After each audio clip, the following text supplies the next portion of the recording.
Hello, my name is Momtaz. I am BBA developer and database programmer. I am going to show you one Outlook macro I created for Jessica in US, which saves selected emails from any Explorer to Windows folder.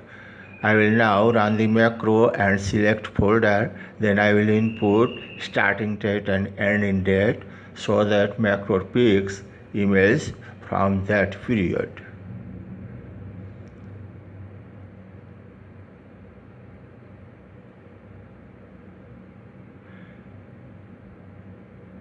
You see 8 mails are copied to Windows folder. I will now open one and show you if saved with attachments.